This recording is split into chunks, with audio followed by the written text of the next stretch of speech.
The flight touched down just before dawn. Major Ethan Cross stayed seated as the cabin erupted with movement. Overhead bins slammed shut. Boots scraped the aisle. People eager to get home surged forward. Ethan waited. Old habit. Let others rush. Take stock first.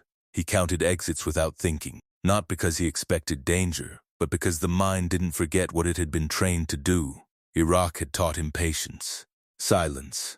The value of arriving unseen. Thanksgiving morning felt wrong in its quiet. No banners at the gate.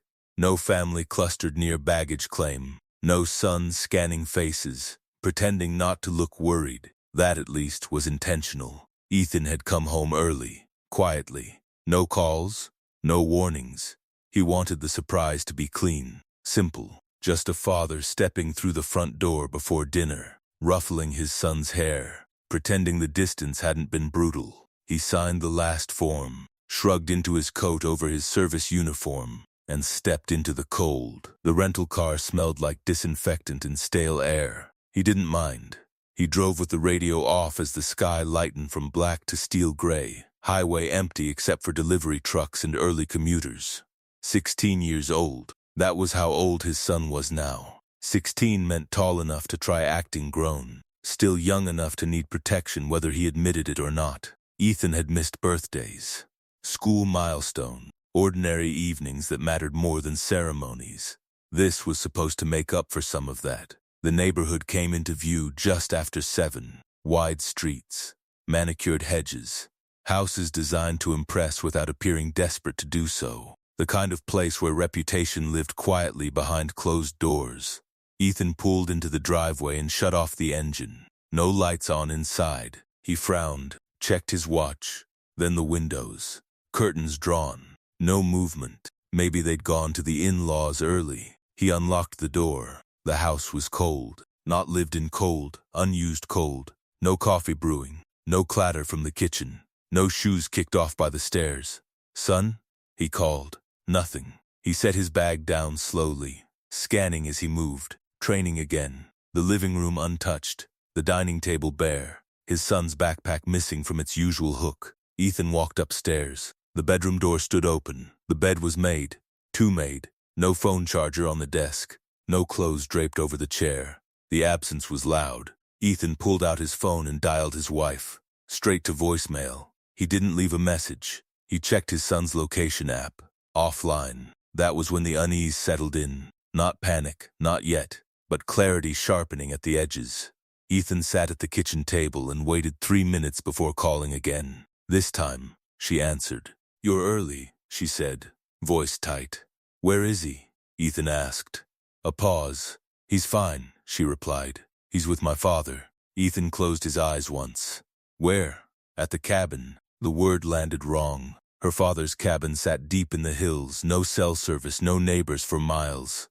It had never felt right to Ethan. Too isolated, too controlled. "You sent him there?" Ethan asked. "He needed structure," she said defensively. "You weren't here, I am now." Another pause.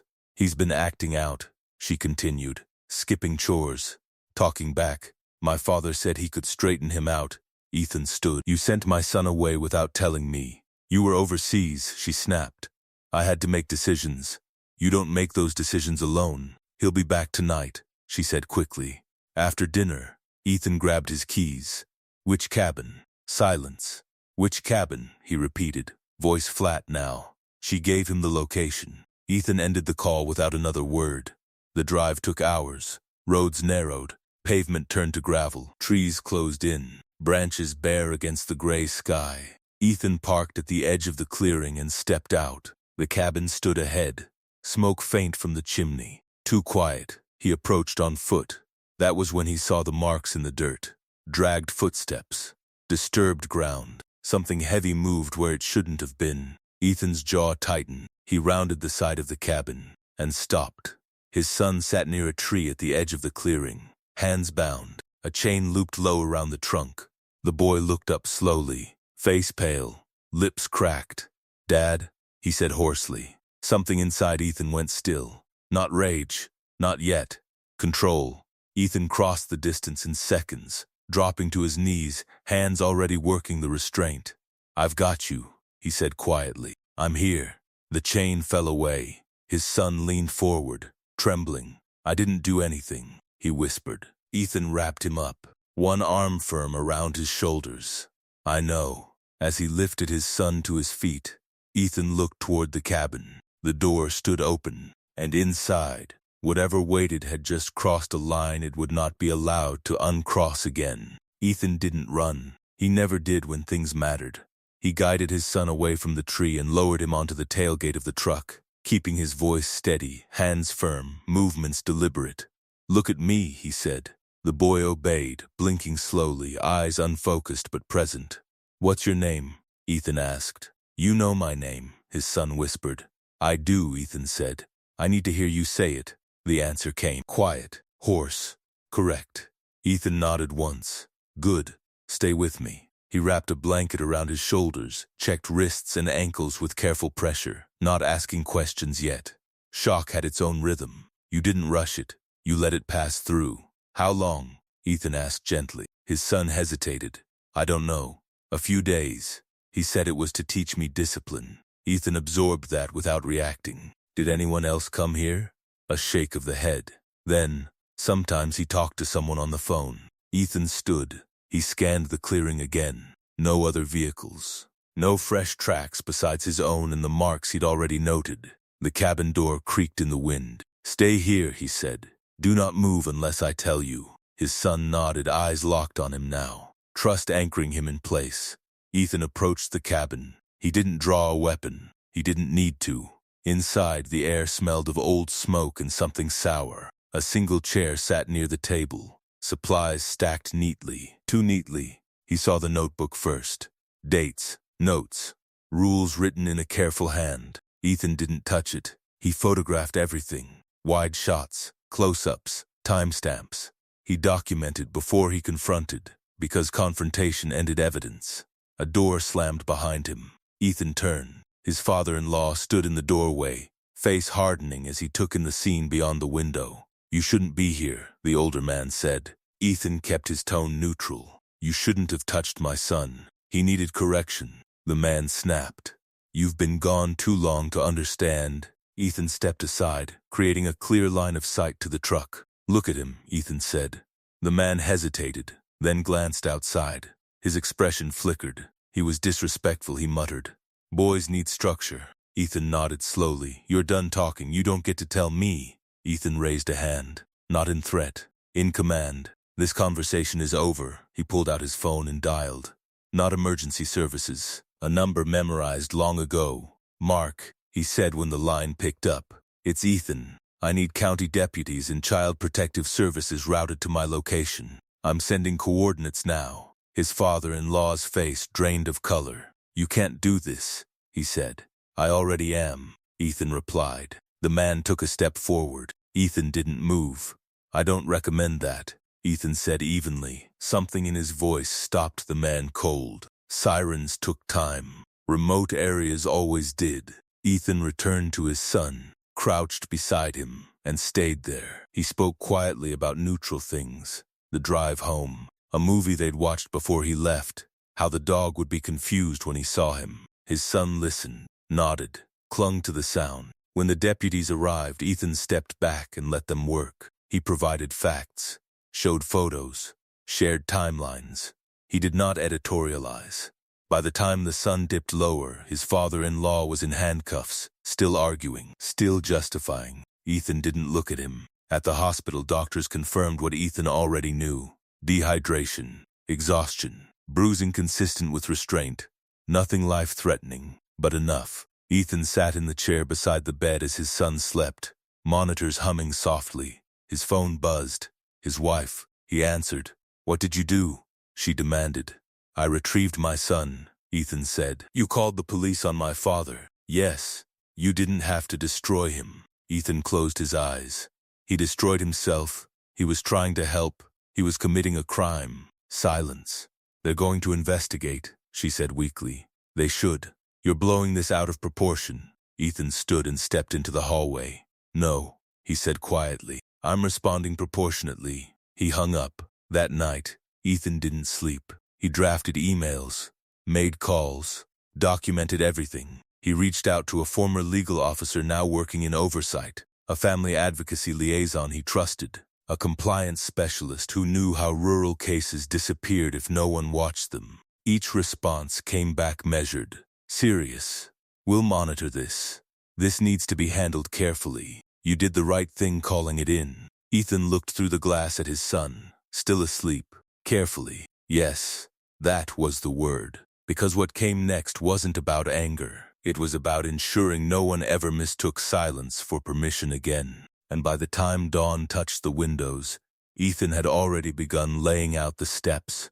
Quiet, lawful, unavoidable. That would make sure this was the last time anyone tried to teach his son a lesson like that. The hospital released his son late the next afternoon. He walked out wrapped in a borrowed sweatshirt, shoulders still tight, eyes tracking every sound in the hallway. Ethan kept a hand on his back the entire time, not guiding, not pushing, just present. They drove home in silence. Not the uncomfortable kind, the kind that lets the body catch up with what it survived. At the house, Ethan made soup and sat across from his son at the table while he ate. Slow spoonfuls, small sips of water. The dog lay at his feet like a sentry that had finally found its post again. "Am I in trouble?" his son asked quietly. Ethan looked up. "No." "For fighting him?" Ethan set his spoon down. "You didn't fight him. You endured him." The boy nodded, chewing carefully. "Mom said I needed to learn respect."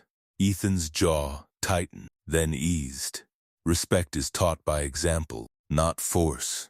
That night, his son slept in Ethan's room, not because he asked, because Ethan didn't give him another option. At dawn, Ethan was already awake. He opened his laptop and reviewed the case file he'd been building since the cabin. Photos, statements, medical notes, deputy reports. He flagged inconsistencies and highlighted what mattered. Rural cases had a way of shrinking once the initial shock faded. He wasn't going to let that happen. He called a former battalion legal officer, now a civilian attorney specializing in family and abuse cases. "I'm not asking for favors," Ethan said. "I'm asking for oversight." The reply came after a pause. "You're asking the right way." Next, he contacted a child advocacy coordinator he'd worked with during joint training exercises years earlier. She knew the system. More importantly, she knew where it failed. "Document everything," she told him, "and don't let them rush resolution. That's how things disappear." By mid-morning, his wife arrived. She stood just inside the doorway, eyes red, posture rigid. "He's awake," Ethan said. "If you want to see him, you can." She hesitated. "Does he hate me?" Ethan studied her. "He's hurt." She swallowed. "My father said." Ethan raised a hand. "This isn't about what he said." She looked down. "I didn't know it was that bad." "You knew enough," Ethan replied. "You just chose not to look." Tears slid down her cheeks. "I thought discipline would help him." Ethan stepped closer, lowering his voice. "You outsourced discipline to someone who enjoys control." She flinched. "I'm filing for temporary custody," Ethan continued. Today her head snapped up. "You can't just—" "I can," he said calmly. "And I am." She backed toward the door. "You're turning this into a war." Ethan shook his head. "No, I'm ending one." She left without another word. That afternoon, Child Protective Services returned with follow-up questions. Ethan answered every one clearly. He didn't speculate. He didn't accuse. He let facts do the work. A deputy pulled him aside. Off the record, the deputy said, "Cases like this usually soften." "Not this one," Ethan replied. The deputy studied him. "You military?" "Yes, that explains it." Over the next days, the pattern became clear. His father-in-law's cabin wasn't the first place neighbors had questioned. Complaints had been dismissed. Reports minimized. A reputation for being old school had shielded behavior that didn't deserve protection. Ethan didn't push. He illuminated. He shared records with the oversight office. Medical documentation with timestamps. A timeline that showed escalation, not a one-off incident. A quiet investigation expanded. Meanwhile, his son began to talk. Not all at once. Not dramatically. In fragments. He said chains were for learning, he said one evening, staring at the television without watching it, that if I remembered how it felt, I'd behave. Ethan breathed slowly. "I'm sorry. You didn't know. I should have." Ethan replied. His son shook his head. You came back. That mattered more than anything else said that night. At the end of the week, Ethan received a call from county officials. Charges were being considered. More importantly, his father-in-law's access to minors, any minors, was being reviewed across multiple jurisdictions. That was when Ethan allowed himself to sit back. Not relax, just acknowledge progress. His wife called again. This time, quieter. My parents are telling everyone you overreacted, she said. That you used your connections to bully them. Ethan didn't respond immediately. I didn't use connections, he said finally. I used systems. Properly. They're saying you're trying to ruin them. Ethan's voice remained level. I'm trying to make sure they can't hurt anyone again. Silence. I don't recognize you, she whispered. Ethan looked through the window at his son in the yard, throwing a ball for the dog. Movements still stiff but freer than before. I recognize myself, Ethan said. That's enough. When he ended the call, he knew something else too. This was no longer just about one man and one cabin. It was about how many times silence had been mistaken for consent. And Ethan wasn't finished making that distinction clear. The hearing was scheduled for Tuesday. Not a courtroom yet. A closed administrative review with child welfare, county prosecutors, and a compliance officer assigned by the state. Ethan wore civilian clothes that morning, but the posture didn't change. He arrived early, documents organized in a plain folder. No dramatics, no speeches prepared, just facts. His son stayed home from school that day, not because he was fragile, but because Ethan wanted him away from rooms where adults debated what had already been done to him. The panel listened. They listened longer than Ethan expected. Photographs passed hands. Medical notes were read aloud. The deputy's timeline contradicted the initial discipline claim. A quiet question surfaced about why no one had followed up on earlier complaints from nearby landowners. That question didn't go away. When the meeting ended, no one promised outcome. They didn't have to. Ethan had seen that look before, the one people get when they realize a problem is bigger than they thought and already too public to ignore. That afternoon, a temporary protection order was issued. No contact, no visitation, no proximity. His father-in-law violated it within hours. A voicemail, angry, accusatory, threatening to set things straight. Ethan forwarded it, unedited. By evening, the man was taken into custody again, this time without arguments from anyone. At home, his son sat at the kitchen counter watching Ethan type. Is he mad at me? He asked. Ethan stopped and turned fully. No. He keeps saying I embarrassed him. You didn't, Ethan replied. He embarrassed himself by choosing cruelty. The boy nodded slowly, absorbing it. Later that night, Ethan received a call from someone he hadn't spoken to since active operations overseas. A former brigade commander now working in federal interagency coordination. I heard your name, the voice said carefully. That's not what I wanted, Ethan replied. I know, the man said, but you did everything by the book. That matters. He explained that the case had triggered a broader review. Pattern. Similar complaints dismissed in nearby counties. Shared properties. Shared contacts. This wasn't isolated. Ethan closed his eyes briefly. How far does it go? Far enough, came the reply. And legally. That was the only reassurance Ethan needed. The story reached the local paper 2 days later. No names in the headline. Just a careful piece about child discipline crossing into criminal restraint, and how rural isolation often shielded abuse. Neighbors talked. School administrators circulated notices. Parents asked questions. His wife showed up that night. Not angry, defeated. They're cutting ties with him, she said. My mother says this is all your fault. Ethan gestured toward the chair. Sit. She didn't.